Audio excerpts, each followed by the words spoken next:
Bismillahirrahmanirrahim. Assalamu alaikum dear students. My name is Aisha Salim. I hope you all are fine and doing well. Today we are going to start lecture number 4 of our chapter number 7 that is about solubility. तो आज के lecture के अंदर हम solubility के term को define करेंगे. So our today's SLO is define solubility. हम अपने lecture को further proceed करते हैं with a question. So quickly tell me that what happens when you keep adding salt water until it stops dissolving. How would you describe that solution? Very good. So इसी question के answer को find out करेंगे हम अपने आज के lecture के अंदर. सो डियर स्टूडेंट्स, अगर मैं सॉल्युबिलिटी की टर्म को डिफाइन करूं तो मैं कह सकती हूं कि it is the maximum amount of solute that can be dissolved in 100 gram of a specific solvent eight given temperature. Let's understand this definition with the help of an example. For example, I have 36 gram of NaCl that is dissolved in 100 gram of solvent at 20 degrees Celsius. तो मैं कह सकती हूँ the solubility of NaCl is 36 gram because हमारे पास 36 gram of NaCl complete तौर पे dissolve हो जाएगा NaCl के 100 gram के अंदर. अगर मज़ीद आप इसके अंदर सोडियम क्लोराइड को ऐड करेंगे तो वो dissolve नहीं होगा, वो बॉटम के ऊपर यहाँ पे सेटल डाउन होना स्टार्ट हो जाएगा. इसी तरह हम एक और एग्जांपल लेते हैं that is of copper sulphate. So dear students, the solubility of copper sulphate at 25 degree Celsius is 22 gram in 100 grams of solvent. So I can say that the solubility of copper sulfate is 22 gram. अगर मैं इससे excess amount of solute को add करूंगी 100 ग्राम solvent के अंदर eight 25 degree Celsius तो वो dissolve नहीं होगा, मज़ीद हमारे पास सोल्यूट सेटल डाउन हो जाएगा एट द बॉटम.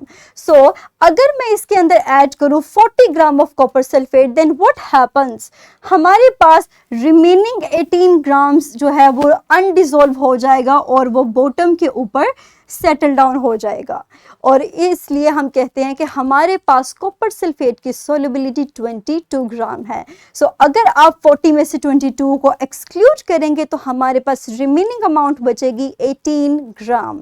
लेकिन अगर मैं इसको हीट प्रोवाइड करूं तो हीट प्रोवाइड करने से टेम्परेचर इंक्रीज होगा and we know that the dissolution, the process of dissolution it increases by providing heat. और हीट की वजह से मॉलिक्यूल्स की मूवमेंट फास्टर हो जाती है. तो हमारे पास अगर टेम्परेचर 25 से 60 डिग्री तक चला जाए तो remaining amount of solute get dissolve in the solvent. तो इसी तरह हम डिफाइन करते हैं अपनी सॉल्युबिलिटी की टर्म को. And that maximum solute that get dissolved in a given amount of solvent at a specific temperature is also called as upper limit of solubility. जिसके बाद हमारे पास excess amount of solute dissolve नहीं होगा और इस amount को हम क्या कहेंगे, upper limit of solubility. So हम इस knowledge को apply करते हुए अपने एक skill को achieve करेंगे that is skill 7.10 in which we differentiate between dissolution and solubility.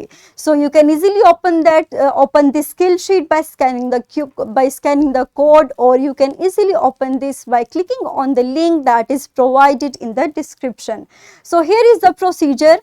You have to prepare a solution that contains 100 ml of solvent that is water and then label as one of the container as A and the other container as B.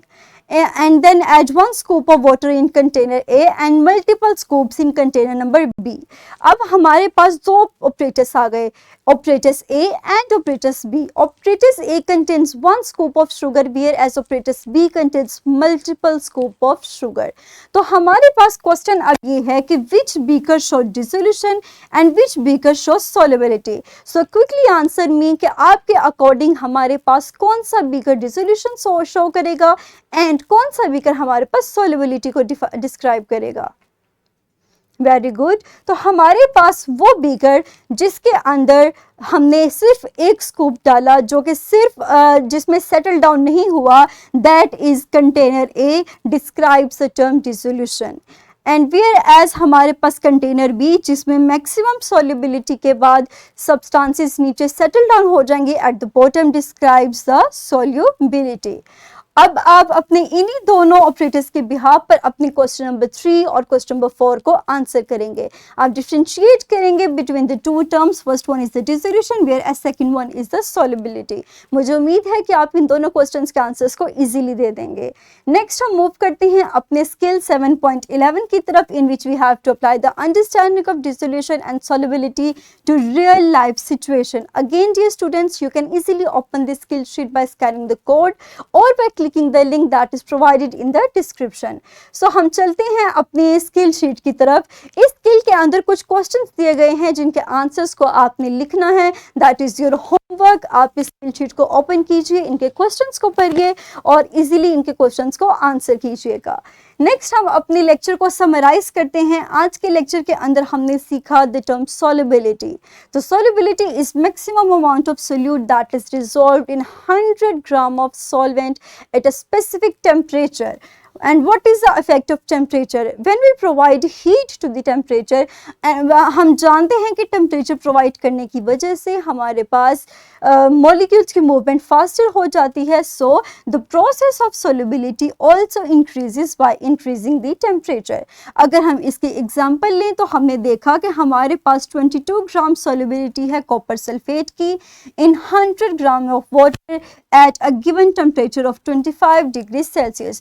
But if we add 40 gram of copper sulphate, then remaining 18 gram हमारे पास dissolve नहीं होगा, जिसके लिए हम heat provide करेंगे और temperature को इंक्रीज करेंगे टू 60 डिग्री सेल्सियस। और इस टेम्परेचर के साथ हमारे पास कॉपर सल्फेट की डिसोल्यूशन पॉसिबल होगी। So dear students, that's all about today's lecture. Here's a worksheet for you. The link of this is also given in the description of this video. So quickly pause your video for few seconds and solve this worksheet. Very good. मुझे उम्मीद है कि आपने इस worksheet को easily solve कर लिया होगा। That's all about today's lecture. इंशाल्लाह नेक्स्ट लेक्चर को हम यहीं से फर्दर प्रोसीड करेंगे और अपने लेक्चर को कंटिन्यू करेंगे। सो डियर स्टूडेंट्स, अपना ख्याल रखिएगा। Thank you very much and अल्लाह हाफिज़।